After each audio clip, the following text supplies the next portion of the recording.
90s கிட்ஸோட school time special லஞ்ச்னா அது இந்த தக்காளி பிரியாணி தாங்க. நம்ம அம்மா செய்கிற அந்த தக்காளி பிரியாணி எப்படி செய்கிறதுன்னு பார்க்கலாம் வாங்க.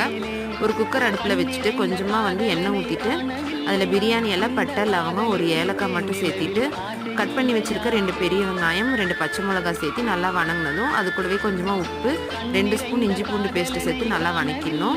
1 ஸ்பூன் வந்து மிளகாத்தூள் சேர்த்து ஒரு கையளவு கட் பண்ண கொத்தமல்லி தலையும் ஆட் பண்ணிவிட்டு அதையும் நல்லா மிக்ஸ் பண்ணிவிட்டு அது கூடவே ஒரு 5 தக்காளியை வந்து சின்ன சின்னதாக கட் பண்ணி ஆட் பண்ணிவிட்டு தக்காளி நல்லா வெந்ததுக்கப்புறம் அது கூட ஒரு 1.5 ஸ்பூன் சிக்கன் மசாலா சேர்த்திட்டு ஒரு 1 மினிட் நல்லா மசாலா வணங்கினதுக்கப்புறம் 3 டம்ளர் தண்ணி சேர்த்துருக்கேன். நான் இன்றைக்கி 1.5 டம்ளர் தான் வந்து சாப்பாட்டு அரிசி யூஸ் பண்ணியிருக்கேன். அதனால் 3 டம்ளர் தண்ணி சேர்த்திட்டு தண்ணி நல்லா கொதிச்சதுக்கப்புறம் ஊற வச்ச அரிசியும் ஆட் பண்ணியாச்சு. அப்புறம் குக்கர் மூடி போட்டு விசில் போட்டு ஒரு 3 விசில் வந்ததுக்கப்புறம் இறக்கிட்டோம்னா நம்ம 90s ஃபேவரட் தக்காளி பிரியாணி ரெடி ஆகிடுச்சு. சாப்பாடை நல்லா மிக்ஸ் பண்ணிவிட்டு கூட வந்து ஆனியன் ரைத்தா வச்சு சாப்பிட்டா டேஸ்ட்டு சூப்பராக இருக்கும். நீங்களும் இதே மாதிரி ட்ரை பண்ணி பாருங்கள்.